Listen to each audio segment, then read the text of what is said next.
নমস্কাৰ prime time 18লৈ স্বাগতম ষ্টুডিঅ'ত মই পাপৰি আৰু প্ৰথমটো খবৰ বিধায়কৰ ক্ষমতাক লৈ এতিয়া নতুন বিতৰ্ক প্ৰকৃততে এজন বিধায়কৰ ক্ষমতা কিমান হসাকৈ ৰাইজৰ দ্বাৰা নিৰ্বাচিত বিধায়কে নিজাববীয়াকৈ ৰূপায়ণ কৰিব নোৱাৰে নেকি চৰকাৰী আঁচনি মুখ্যমন্ত্ৰী হিমন্ত বিশ্ব শৰ্মাই বিধায়কৰ কাম সীমাবদ্ধ বুলি মন্তব্য কৰাৰ লগতে আইন প্ৰণয়নৰ হে দায়িত্ব বুলি মত পোষণ কৰিছিল আৰু এই মন্তব্যৰ পিছতে এতিয়া মুখ্যমন্ত্ৰীৰ বিৰুদ্ধে প্ৰতিক্ৰিয়া প্ৰকাশ কৰিছে প্ৰদেশ কংগ্ৰেছৰ সভাপতি ৰিপুন বৰাৰ লগতে বিধায়ক অখিল গগৈ প্ৰথমে শুনো আহক কি কৈছিল মুখ্যমন্ত্ৰী হিমন্ত বিশ্ব শৰ্মাই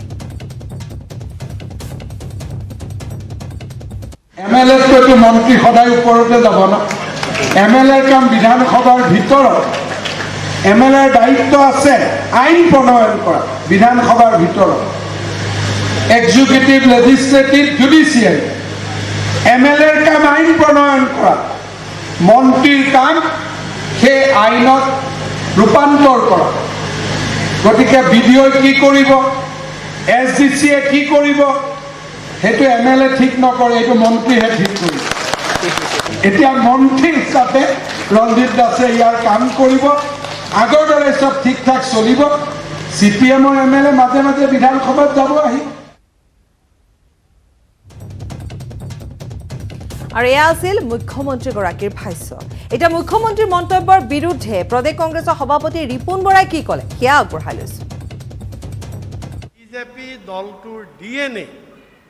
ডিএনএতে হিটলাৰী ফেচিবাদী আছে গতিকে বিজেপিৰ ডিএনএতে হিটলাৰী ফেচিবাদী থকাৰ কাৰণে হিমন্ত বিশ্ব শৰ্মা ডাঙৰীয়াই গাৰ জোৰেৰে যদিও চেষ্টা কৰিছিল অলপ দিন তেওঁ পাৰিলে তাৰপিছত নোৱাৰিলে সেই বস্তুটো প্ৰকট হৈ উঠিল যে বিধায়কসকলৰ বিধানসভাত আইন প্ৰণয়ন কৰাৰ বাহিৰে বিধায়কসকলৰ কোনো কাম নাই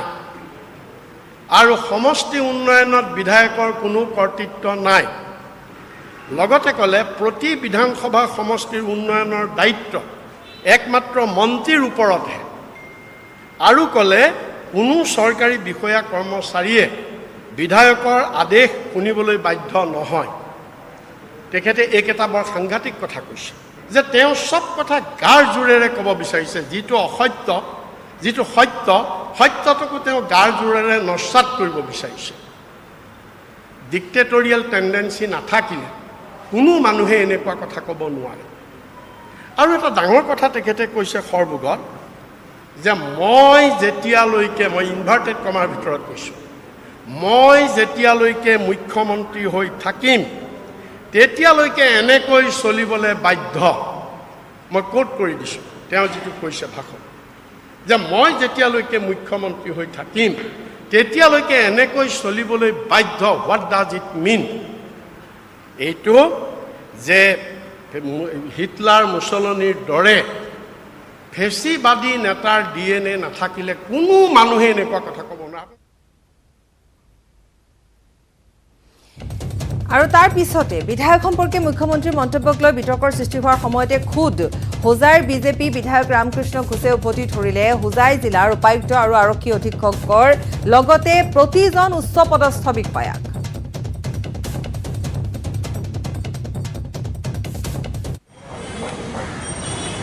এমএলএর কোঅপারেশন তাদের চাই কিনা এমএলএর কোঅপারেশন চাইতে হবে হোজাইতে যে কোনো সিদ্ধান্ত হোক হোজাই ছাত্র সমাজকে সেখানে জয়েন করতে হবে এটা আমাদেরকে ভাবতে হবে প্রত্যেকটা হোজাইবাসী জনসাধারণকে ভাবতে হবে এরকম হলে কোনো একটা এমএলএ কাজ করতে পারবে না তাহলে আমাকে বলুক আমি রিজাইন করে দেই এমএলএ থেকে আমি রিজাইন করে দেব এমএলএ থেকে যদি তারা আমার সাথে কোঅপারেট না করে কেন্দ্ৰীয় মন্ত্ৰীসভাত নাৰী শক্তিক গুৰুত্ব প্ৰধানমন্ত্ৰী নৰেন্দ্ৰ মোদীৰ ৭৮জনীয়া মন্ত্ৰীসভাত ১১গৰাকী মহিলা মন্ত্ৰীক প্ৰধানমন্ত্ৰীয়ে গুৰু দায়িত্ব অৰ্পণ কৰিলে দুগৰাকী কেবিনেট মন্ত্ৰীৰ দায়িত্ব অৰ্পণ কৰাৰ বিপৰীতে ৯গৰাকী মহিলা মন্ত্ৰীক দিলে ৰাজ্য মন্ত্ৰীৰ দায়িত্ব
সম্প্ৰসাৰিত কেন্দ্ৰীয় মন্ত্ৰীসভাত অন্তৰ্ভুক্ত হৈছে এগৰাকী যুৱ নেতা যিগৰাকী নেতাই অতি কম বয়সতে গুৰু দপ্তৰৰ দায়িত্বভাৰ লৈ দেশৰ ৰাজনীতিত ৰচিছে ইতিহাস এগৰাকী যুৱ নেতাক লৈ এতিয়া সৰ্বতে চলিছে চৰ্চা কোচবিহাৰৰ এজন যুৱ নেতা নাম নিশিত প্ৰমাণিক বয়স মাত্ৰ ৩৫ বছৰ দেশৰ গৃহ ৰাজ্যমন্ত্ৰী নিশিত প্ৰমাণিক দেশৰ ৰাজনীতিত এক প্ৰকাৰ ইতিহাস ৰচিলে এজন বাঙালী যুৱকে মাত্ৰ ৩৫ বছৰ বয়সতে গৃহ বিভাগৰ দৰে গুৰুত্বপূৰ্ণ দপ্তৰৰ ৰাজ্যমন্ত্ৰীৰ দায়িত্ব ল'লে নিশিতে এই দপ্তৰৰ প্ৰতি চকু থাকে বহু বাঘা ৰাজনীতিকৰ এইবাৰৰ সম্প্ৰসাৰিত মন্ত্ৰীসভাত গৃহ ৰাজ্যমন্ত্ৰীৰ চকীখনলৈ চকু দিছিল কেইবাজনো আগশাৰীৰ বিজেপি নেতাই কিন্তু সকলো নিৰাশ কৰি প্ৰধানমন্ত্ৰী নৰেন্দ্ৰ মোদীৰ পছন্দত উঠিল ৩৫ বছৰীয়া বংগৰ যুৱকজন বুধবাৰে শপত লোৱাৰ পিছতে ছ'চিয়েল মিডিয়াৰ লগতে সংবাদ মাধ্যমত চৰ্চাৰ বিষয় হৈ পৰিছে নিশিত প্ৰমাণিক কিন্তু কোন এই নিশিত কিয় পালে গৃহৰ দৰে গুৰুত্বপূৰ্ণ দপ্তৰ মোদী আৰু অমিত শ্বাহৰ কেনেকৈ প্ৰিয় পাত্ৰ হ'ল এইজন যুৱ নেতা উল্লেখ কৰা নিষ্প্ৰয়োজন যে দীৰ্ঘদিন ধৰি বংগৰ দখলৰ যুঁজ চলাই আহিছে বিজেপিয়ে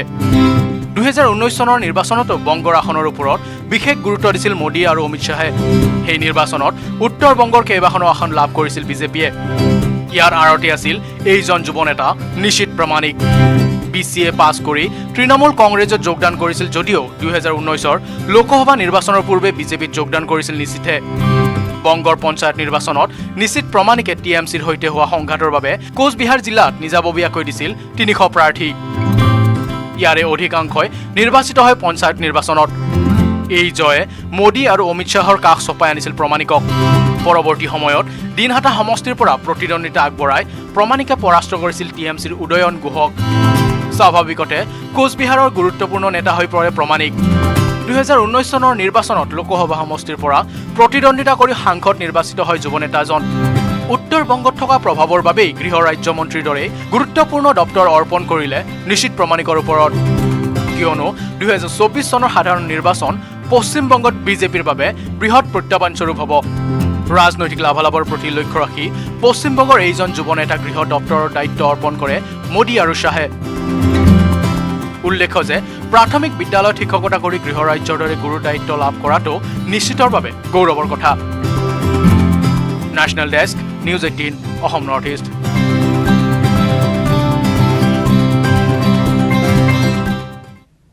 নৰেন্দ্ৰ মোদী কেন্দ্ৰীয় কেবিনেটত প্ৰাক্তন মুখ্যমন্ত্ৰী সৰ্বানন্দ সোণোৱালে স্থান পোৱাৰ পিছতে এতিয়া চৰ্চা চলিছে মাজুলীৰ উপ নিৰ্বাচনৰ বিষয়ে বিধায়ক পদৰ পৰা পদত্যাগ কৰাৰ পিছত সৰ্বানন্দ সোণোৱালৰ স্থানত বিজেপিৰ কোনে পাব মাজুলীৰ টিকট চৰ্চালৈ আহিছে লোকসভাৰ সাংসদ প্ৰদান বৰুৱাৰ নাম এয়া বুধবাৰৰ দৃশ্য ৰাষ্ট্ৰপতি ভৱনৰ দৰবাৰ হলত এনেদৰে কেন্দ্ৰীয় কেবিনেট মন্ত্ৰী হিচাপে শপত বাক্য পাঠ কৰে প্ৰাক্তন মুখ্যমন্ত্ৰী সৰ্বানন্দ সোণোৱালে কেন্দ্ৰীয় কেবিনেট মন্ত্ৰী হিচাপে শপত বাক্য পাঠ কৰাৰ পিছতেই এতিয়া ব্যাপক চৰ্চাত মাজুলী উপ নিৰ্বাচনৰ বিষয় কোন হ'ব মাজুলীত বিজেপিৰ প্ৰাৰ্থী বিজেপি দলৰ ভিতৰে বাহিৰে চলা এই চৰ্চাত নাম ওলাইছে লোকসভাৰ সাংসদ প্ৰদান বৰুৱাৰ নাম উচ্চাৰিত হৈছে ভুৱন গামৰ একেদৰে নাম উচ্চাৰিত হৈছে মাজুলীৰ প্ৰাক্তন বিধায়ক তথা প্ৰাক্তন কংগ্ৰেছী মন্ত্ৰী ৰাজীৱ লোচন পেগুৰ কেন্দ্ৰীয় কেবিনেট মন্ত্ৰী হিচাপে শপত লোৱা সৰ্বানন্দ সোণোৱালে মাজুলীৰ বিধায়ক পদৰ পৰা পদত্যাগ কৰি অসমৰ পৰা খালী হৈ থকা ৰাজ্যসভাৰ আসনৰ পৰাই জয়ী হৈ যাবলৈ প্ৰস্তুতি চলাইছে ইয়াৰ লগে লগে মাজুলীৰ বিধানসভা আসনত অনুষ্ঠিত হ'ব লাগিব উপ নিৰ্বাচন এই উপ নিৰ্বাচনত লখিমপুৰ লোকসভাৰ সাংসদ প্ৰদান বৰুৱাই প্ৰতিদ্বন্দ্বিতা কৰি জয়ী হৈ আহিলে ডক্টৰ হিমন্ত বিশ্ব শৰ্মাৰ কেবিনেটত মন্ত্ৰিত্ব পোৱাৰ সম্ভাৱনা আছে কিন্তু ব্যৱসায়ী ভুৱন গামেও মাজুলীৰ পৰা টিকট বিচাৰিছে ২০১৬ৰ নিৰ্বাচনত মাজুলীৰ পৰা সৰ্বানন্দ সোণোৱাল জয়ী হৈ অহাৰ সময়ত দেহে কেহে খাটিছিল ব্যৱসায়ী ভুৱন গামে ইয়াৰ প্ৰতিদান হিচাপে সৰ্বানন্দ সোণোৱালৰ পৰা এইবাৰৰ উপ নিৰ্বাচনত ভুৱন গামে বিচাৰিছে বিজেপিৰ টিকট ইপিনে সৰ্বানন্দ সোণোৱালৰ দিল্লী গমনৰ পিছতেই মাজুলী জিলা কংগ্ৰেছৰ সভাপতি পদ ত্যাগ কৰি এধাপ বিজেপিমুখী হৈছে প্ৰাক্তন কংগ্ৰেছী মন্ত্ৰী ৰাজীৱ লোচন পেগু বিজেপিৰ পৰা টিকট পোৱাৰ প্ৰতিশ্ৰুতি পালেই দল ত্যাগ কৰি বিজেপিত যোগ দিব ৰাজীৱ লোচন পেগুৱে অৱশ্যে এই ক্ষেত্ৰত বিজেপিৰ কেন্দ্ৰীয় নেতৃত্বক কোনে সৈমান কৰাব পাৰিব সেয়া এতিয়াই ক'ব নোৱাৰি এই ক্ষেত্ৰত প্ৰাক্তন মুখ্যমন্ত্ৰী সৰ্বানন্দ সোণোৱাল আৰু বৰ্তমানৰ মুখ্যমন্ত্ৰী ডক্টৰ হিমন্ত বিশ্ব শৰ্মাৰ সেউজ সংকেতৰ নিশ্চিতকৈ প্ৰয়োজন হ'ব।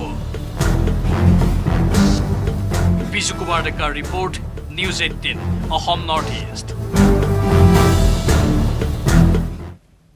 ভূতৰ ওপৰত দান কৰোনাই কুঙা কৰা ৰাজ্যৰ পশুপালকক আফ্ৰিকান সোৱাইন ফ্লুৱে দিছে মাধমাৰ। দৰঙত গাহৰি দেহ ধৰা পৰিছে আফ্ৰিকান সোৱাইন ফ্লু। সকলো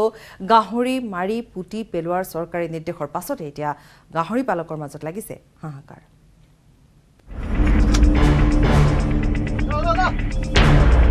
কৰোনাৰ পিছত আফ্ৰিকান সোৱাইন ফ্লুৰ আতংক। দৰঙত গাহৰি পালকৰ হাহাকাৰ। 3খন গাঁৱত শ গাহৰিৰ মৃত্যু। জুন মাহত হঠাৎ মৃত্যুৰ মুখত পৰিছিল দৰঙৰ আকলিবাৰীৰ পশুপালক তীৰ্থ বড়োৰ প্ৰায় 80টা গাহৰি। লাহে লাহে মৰিবলৈ ধৰিলে অঞ্চলটোৰ আন পশুপালকৰ জাকে জাকে গাহৰি। তাৰ পিছতহে গাল উৰিল পশুপালন বিভাগৰ। গুৱাহাটীৰ খানাপাৰাত থকা পৰীক্ষাগাৰত মৃত গাহৰিৰ তেজ আৰু অংগ পৰীক্ষা কৰোঁতেই ধৰা পৰিল আফ্ৰিকান সোৱাইন ফ্লুৰ অৱস্থিতি। পোনপ্ৰথমে মই আপোনাৰ নিউজ 18ৰ সমূহ বিষয় তথা আপোনালোকক আমি ধন্যবাদ জনাইছোঁ সংবাদ মাধ্যমলৈ যে আমাৰ এই কলিবাৰী গাঁৱৰ ভিতৰুৱা অঞ্চলৰ এই যি গাহৰিৰ যিটো বেমাৰ অচিনাক্ত ৰোগটো আপোনালোকে ৰাইজৰ মাজলৈ উপস্থাপন কৰাৰ কাৰণে বিভাগীয়ভাৱে কোনো ধৰণৰ পদক্ষেপ গ্ৰহণ কৰা নাছিলে। আৰু আপোনালোকৰ সেই প্ৰচাৰটো 15 তাৰিখ জুনৰ 15 তাৰিখে যেতিয়া ওলাইছিলে তাৰপিছতে 16 তাৰিখে আহি বিভাগীয়ভাৱে গুৱাহাটীৰ পৰা ডেপুটি ডাইৰেক্টৰ তেখেতসকলে আহি আমাৰ পোষ্টমৰ্টম কৰিলে গাহৰিবোৰ। সোৱাইন ফ্লুৰ সংহাৰত আকলিবাৰী বাঁহজনী আৰু বৰমপুৰ গাঁৱত শ গাহৰিৰ মৃত্যু হোৱাৰ পিছত অঞ্চলটোত উপস্থিত হ'ল পশুপালন বিভাগৰ লোক। 3খন গাঁৱকে কণ্টেইনমেণ্ট জোন ঘোষণা কৰি পশু চিকিৎসকৰ দলে হত্যা কৰি গাঁতত পুতি পেলালে প্ৰায় 45টা গাহৰি। লগতে 10 কিলোমিটাৰ ব্যাসাৰ্ধৰ অঞ্চলত গাহৰি পালনৰ উপৰি নিষিদ্ধ কৰিলে গাহৰিৰ মাংসৰ বিক্ৰী। পৰৱৰ্তী 3 মাহলৈ অব্যাহত থাকিব এই নিষেধাজ্ঞা। 3 মাহৰ পিছতহে পশুপালন বিভাগে যোগান ধৰা গাহৰি পুহিব পাৰিব লোকসকলে। এটা টেষ্ট কৰাতে ব্লাড চেম্পলবোৰ টেষ্ট কৰাতে পালে আফ্ৰিকান সোৱাইন ফিভাৰ আহিছে। চ' সেই চৰকাৰৰ নিৰ্দেশ মতে আজি 8 জুলাইত কালিং প্ৰচেছটো ইয়াতে চলি আছে। সেয়ে আপোনাৰ য'ত পাইছে তাৰ পৰা 1 কিলোমিটাৰ ৰেডিয়াছৰ ভিতৰত যিমান গাহৰি আছে তেখেতক আমি কালেক্ট কৰি আমাৰ কালিং কৰিব লাগিব। আৰু সেইটোৱে সেয়ে আৰু আমি গাঁৱৰ পৰাও সেইটো পাইছোঁ, ছাপৰ্টটো পাইছোঁ। এতিয়া যিমান গাহৰি আছে 1 কিলোমিটাৰ ৰেডিয়াছত চবকে অনা হৈছে। পশুপালন বিভাগৰ লোক অহাৰ কথা গম পোৱাৰ মাত্ৰকে বহু লোকে গাহৰি লুকুৱাই থোৱাৰ সন্দেহ কৰিছে একাংশই। তেনে লোকক 10 দিনৰ ভিতৰত উচিত ক্ষতিপূৰণ দিয়াৰ প্ৰতিশ্ৰুতি দি লুকুৱাই থোৱা গাহৰি উলিয়াই দিয়াৰ আহ্বান পশুপালন বিভাগৰ। ক্ষতিপূৰণ পাব। গভমেণ্টৰ পৰা এটা ষ্টেণ্ডাৰ্ড ৰেট এটা ধৰা আছে, আপোনাৰ এইটো কেজি হিচাপত আছে, 0 to 15 এটা ষ্টেণ্ডাৰ্ড ৰেট আছে। চ' এইটো চবেই পাই যাব, এইটো 10 দিনৰ ভিতৰত চবেই পাই যাব পইচাটো। এই তৎপৰতাৰ পিছতো যথাসময়ত ভেকচিন প্ৰদান নকৰাৰ অভিযোগত পশুপালন বিভাগৰ বিৰুদ্ধে ক্ষোভ উজাৰিছে ভুক্তভোগী গাহৰি পালকে। বিভাগে হত্যা কৰি পুতি পেলোৱা 45টা গাহৰিৰ উপৰিও পূৰ্বে মৃত্যু হোৱা প্ৰায় 200 গাহৰিৰ ক্ষতিপূৰণ দাবী কৰিলে ভুক্তভোগীয়ে। এইখিনি যিহেতুকে এটা মহামাৰীত মৃত্যু হৈ গ'ল, গতিকে তেখেতে যাতে কিবা আঁচনিৰ যোগেৰে হওক যেনেকৈ নহওক আমাক অকণমান সকাহ দিয়ে। এই বাদ বিবাদৰ মাজতে কৰোনাৰ পাছত আফ্ৰিকান সোৱাইন ফ্লুৰ আতংকত ভোগা দৰংবাসীক আশ্বস্ত কৰিছে জিলা পশুপালন আৰু পশু চিকিৎসা বিষয়াই। বিষয়াগৰাকীৰ মতে গাহৰিৰ পৰা মানুহৰ গালৈ নিবিয়পে আফ্ৰিকান সোৱাইন ফ্লু ভাইৰাছ। মঙলদৈৰ পৰা Nabajyoti Mahanta, news 18 Assam north east. Kaziranga ৰাষ্ট্ৰীয় উদ্যানৰ দৃষ্টিনন্দন দৃশ্য, ঢেকীয়াপতীয়া বাঘৰ জলকেলি। এগৰাকী কাজিৰঙাৰ যুৱক, নাম তেওঁৰ বিশ্বজিৎ চেত্ৰী, পেছা তেওঁ টুৰিষ্ট গাইড। যুৱকজনৰ কেমেৰাত বন্দী হৈছে সততে দেখা নোপোৱা এটা বিৰল দৃশ্য। পৰ্যটনৰ সময়ত কাজিৰঙা ৰাষ্ট্ৰীয় উদ্যানৰ অন্তৰ্ভাগত কঁহৰা বনাঞ্চলৰ 2টা বাঘে এনেধৰণে খেলি থকা অৱস্থাত ফটো তোলা হৈছে। বিশ্বজিৎ চেত্ৰীৰ কেমেৰাত লেন্সত বন্দী হৈছে এই দৃশ্য। 2 ঢেকীয়াপতীয়াৰ পাৰৰ এই বিৰল দৃশ্যই পৰৱৰ্তী সময়ত কাজিৰঙালৈ পৰ্যটনৰ আগমন বৃদ্ধি কৰা সহায় কৰে।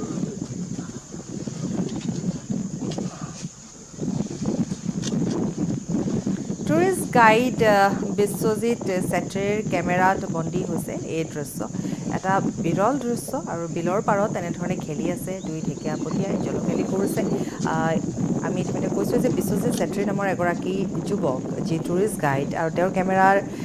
বন্দী হোৱা এটা দৃশ্য আৰু নিশ্চিতভাৱে সকলো পৰ্যটককে আকৰ্ষিত কৰিব এই দৃশ্যই কাৰণ ইতিমধ্যে এই দৃশ্য ভাইৰেল হৈ পৰিছে গতিকে পৰ্যটকসকলক আকৰ্ষিত কৰিব আৰু হয়তো পৰ্যটকসকলৰ বৃদ্ধিৰ ক্ষেত্ৰতো অৰিহণা যোগাব এটা অতি সুন্দৰ দৃশ্য বন্দী হৈছে কেমেৰাত আমি দেখুৱাইছোঁ এনেধৰণে দুটা বাঘে জলকেলি কৰিছে আৰু পৰৱৰ্তী সময়ত এটা বাঘ জংঘলৰ মাজলৈ পুনৰ সোমাই গৈছে পাছত এই মুহূৰ্তত এটা ব্ৰেকিং নিউজ আমিনগাঁৱত দিন ডকাইতিৰ ঘটনা সংঘটিত হৈছে ৰৈ থকা দুচকীয়া বাহনৰ ডিকিৰ পৰা ৩ লাখকৈ টকা অন্তৰ্ধান হৈছে উত্তৰ গুৱাহাটীৰ ৰুদ্ৰেশ্বৰ কমল বুঢ়াগোহাঁই নামৰ এজন ব্যক্তিৰ আছিলে এই টকাখিনি বেংকৰ পৰা কমল বুঢ়াগোহাঁয়ে ধনখিনি উলিয়াই লৈছিল দুখন বাইকত অহা 4টা ডুবিতই এই টকাৰ বেগটো লুটি লৈ যায় প্ৰত্যক্ষদৰ্শীয়ে প্ৰকাশ কৰিছে এই তথ্য ঘটনা সন্দৰ্ভত আমিনগাঁও থানাত এজাহাৰ দাখিল কৰা হৈছে আৰু এনেধৰণে এতিয়া দিনে দিনে বৃদ্ধি পাইছে দিন ডকাইতি কাণ্ড মহানগৰীত বা মহানগৰীৰ আশে-পাশে থকা অঞ্চলসমূহত আমি কালি মালিগাঁৱৰ এটা খবৰ আমি জনাইছিলোঁ আৰু আজি আমিনগাঁৱত ঠিক তেনেধৰণৰ এটা ঘটনা সংঘটিত হৈছে সক্ৰিয় হৈ উঠিছে এনেধৰণৰ গেংসমূহ গতিকে আৰক্ষীয়ে এই ক্ষেত্ৰত কেনেধৰণৰ ব্যৱস্থা গ্ৰহণ কৰিব সেয়া লক্ষণীয় হ'ব আমি পুনৰবাৰ কৈছোঁ য'ত কাৰফিউ ত'ত এনেধৰণৰ ঘটনা সঘনাই সংঘটিত হ'বলৈ ধৰিছে আৰু এটা এনেধৰণৰ আমিনগাঁৱত ঘটনা সংঘটিত হৈছে য'ত প্ৰত্যক্ষদৰ্শীয়ে জনাইছে ডিকিৰ পৰা ৩ লাখ টকালৈ উঠাও হৈছে কোনো ডুবিত এক্সিছ বেংকৰ পৰা আৰু আমিনগাঁৱৰ এই SBIৰ পৰা অলপমান পইচা লৈ আহিছিলোঁ 3 লাখ প্ৰায় 28,000 টকা লৈ অনাৰ পিছত এই পইচাখিনি লৈ মই মোৰ যিটো গ্ৰাহক সেৱা কেন্দ্ৰ ভেটামুখ তিনিআলিত তালৈ যাব লাগিছিল মোৰ লগৰটোৰ তাত এছিষ্টেণ্টজনৰ তাত মই লেপটপটো থৈ গৈছিলোঁ সেইবোৰ লৈ গ'লে দিগদাৰ পাহৰি যাব সেইটো ল'ব লওঁতেই মানে এনেকুৱাতে স্কুটিখন থওঁতে ভিতৰত সোমাওঁতে কোন তলকত তালৈ ডিগিটো খুলি নে ভাঙি লৈ গুচি গ'ল আহি মই গৈ অলপ দূৰ গৈ পেলাই পিছত যে চেক কৰোঁ দেখিলোঁ ডিগিটো নাই তুৰন্ত ঘূৰি আহি থানাই দৌৰা-দৌৰি গ'ল কিন্তু তেওঁলোকে কোনো ধৰণৰ ফোন পোৱা নাই বৰ্তমান CC কেমেৰা ফুটেজত কিছু হেৰি পাইছে সেইখিনি আৰু আঁতৰা নাই শক্তি বিভাগৰ ভেকু ভাওনা 18 দিনৰ পূৰ্বে গড়কাপ্তানী পৰিদৰ্শন বঙলাত কৰ্তন কৰাৰ পিছত বিভাগৰ লোকে শুকুৰবাৰে হঠাৎ পুনৰ সংযোগ কৰিলে বিদ্যুৎ 6,43,000 টকাৰ বিল নিদিয়াৰ পিছতো বিভাগে কিয় বিদ্যুৎ সংযোগ বাহাল ৰাখিলে সেয়া শুনিলে চকু কপালত উঠিব আপোনাৰো শক্তি বিভাগৰ দুটা ৰূপ মন্ত্ৰী নাহিলে কাটে আহিলে দিয়ে তেজপিয়াৰ দৰে মুহূৰ্তে মুহূৰ্তে ৰং খলাইছে শক্তি বিভাগে মাচুল পৰিশোধ নকৰাৰ বাবে 18 দিন পূৰ্বে দুধনৈৰ গড়কাপ্তানী বিভাগৰ পৰিদৰ্শন বঙলাৰ বিদ্যুৎ সংযোগ কৰ্তন কৰিছিল শক্তি বিভাগে কিন্তু শুকুৰবাৰে মন্ত্ৰী বিমল বৰা উপস্থিত হোৱাৰ আগে আগে পৰিদৰ্শন বঙলাটোত পুনৰ বিদ্যুৎ সংযোগ কৰিলে শক্তি বিভাগে বঙলাত হঠাৎ জ্বলিল লাইট গেলা গৰমত চলিল ফেন এই কাণ্ড দেখি হতবাক হ'ল পৰিদৰ্শন বঙলাত কৰ্মৰত লোক 6,43,000 6,43,000 আজি হঠাৎ কিয় কানেকশ্যনটো দিলে মিনিষ্টাৰ অহাৰ কাৰণে লগাই দি দিছে কিবা কৈছে নেকি আপোনালোকক আহি পেলাই লগোৱাৰ আগে আগে একো কোৱা নাই আমি তাক সুধিলো কিয় লাইনটা লগাই দিলে আজি মিনিষ্টাৰ আহিব এইকাৰণে লগাই দি গেলো 6,43,000 টকাৰ বিল দিয়া নাছিল দুধনৈৰ গড়কাপ্তানী বিভাগৰ পৰিদৰ্শন বঙলা কৰ্তৃপক্ষই সেই বিল নিদিয়াকৈয়ে কেৱল মন্ত্ৰী যোৱাৰ বাবেই পুনৰ বিদ্যুৎ সংযোগ দিয়া ঘটনাই সৃষ্টি কৰিছে বিতৰ্কৰ এই কথা স্বীকাৰ কৰিলে খুদ শক্তি মন্ত্ৰী বিমল বৰাই সেই কথাটোলৈ অকণমান কণ্ট্ৰভাৰ্চি হৈছিলে কিন্তু চৰকাৰৰ তৰফৰ পৰা ইতিমধ্যে সেই কথাবিলাক ক্লিয়াৰ হৈছে কাৰণ অতদিনে এই গোটেই চেপ্টাৰবিলাক যেনেধৰণে চাব লাগিছিলে হয়তো কিবা কিবি কাৰণত থাকি গৈছিলে কিন্তু এতিয়া সেই কথাবিলাক ক্লিয়াৰ হৈ গৈ আছে বিতৰ্ক হোৱাৰ কথা উল্লেখ কৰিও সাংবাদিকৰ আগত ব্যাখ্যা কৰিলে চৰকাৰ আৰু বিভাগৰ মাজৰ সম্পৰ্ক যিহেতু APDCL, AEDCL, APGCL এই তিনিওটা কোম্পানী চৰকাৰৰ অসমৰ ৰাইজক সেৱা কৰিবৰ কাৰণে নিৰ্মাণ কৰা হৈছে আৰু যিহেতু চৰকাৰী কাৰ্যালয়সমূহ চৰকাৰী বিভিন্ন ভৱনসমূহ সেইবিলাকো চৰকাৰৰ ৰাইজৰ সেৱাৰ কাৰণে গতিকে তাৰ গোটেইবিলাকৰ অভিভাৱক চৰকাৰ অসম চৰকাৰ গতিকে অসম চৰকাৰে এই কোম্পানীটোৰ লোকচান হ'লে ৰাজসাহায্য দিয়ে গতিকে তাৰ যিসমূহ মাচুল দিবলগীয়া আছে চৰকাৰে দিব প্ৰশ্ন হয় যদি চৰকাৰী কাৰ্যালয়ে নিজৰ অধীনত থকা শক্তি বিভাগক মাচুলেই দিব নালাগে তেন্তে 18 দিন পূৰ্বে দুধনৈৰ গড়কাপ্তানী বিভাগৰ পৰিদৰ্শন বঙলাত শক্তি বিভাগে কিয় কৰ্তন কৰিছিল বিদ্যুৎ সংযোগ মন্ত্ৰী বিমল বৰাৰ ভাষ্যত নোলাল এই প্ৰশ্নৰ উত্তৰ দুধনৈৰ পৰা Arup Nath, news 18 Assam north east. ৰাজ্য চৰকাৰৰ কৰ্মচাৰীৰ ক্ষোভ, চৰকাৰী নিৰ্দেশ নমনাৰ হুংকাৰ কৰ্মচাৰীৰ। বিদ্যুতৰ বিল আদায় নিদিয়া সকলৰ দৰমহা কৰ্তন কৰাৰ নিৰ্দেশৰ পিছতে এতিয়া জাঙুৰ খাই উঠিছে কৰ্মচাৰী সংগঠন। জুলাই মাহৰ যিখিনি আগলৈকে যিসমূহ আউটষ্টেণ্ডিং আছিল তেখেতসকলে জুলাই মাহৰ লৈকে তেওঁলোকৰ সেই আউটষ্টেণ্ডিংসমূহ তেওঁলোকে ক্লিয়াৰ কৰিব লাগিব আৰু তাৰ পিছত এখন NOC তেখেতসকলৰ বিভাগত জমা দিব লাগিব। বিদ্যুৎ মাচুল পৰিশোধক লৈ কেবিনেটৰ সিদ্ধান্তৰ বিৰুদ্ধে প্ৰতিক্ৰিয়া দল সংগঠনৰ। বিদ্যুৎ বিলত নাথাকে কোন কৰ্মচাৰী কোন ব্যৱসায়ী। প্ৰতিটো বিদ্যুৎ সংযোগৰ বিপৰীতে এগৰাকী গ্ৰাহকৰূপে বিবেচনা কৰাৰ পৰামৰ্শ।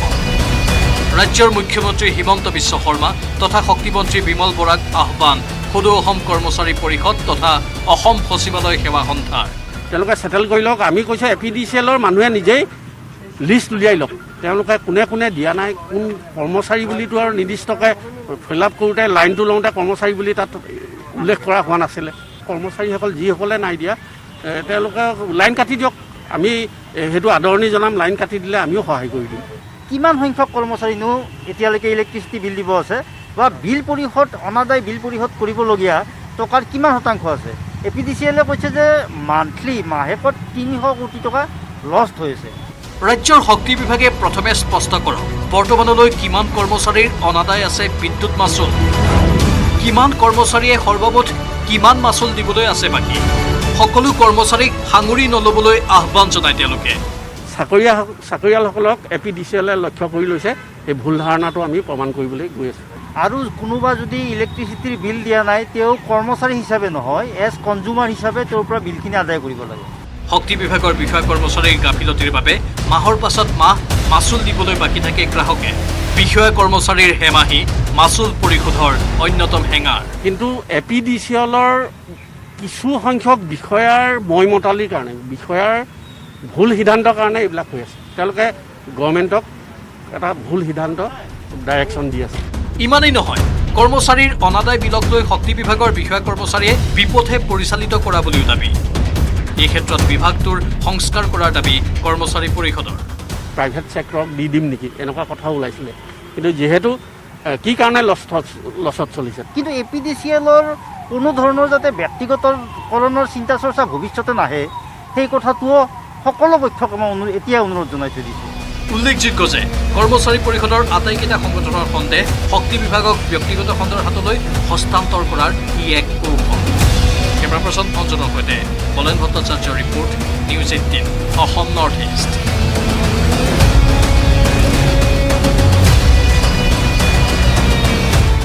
খবৰ আৰু আছে।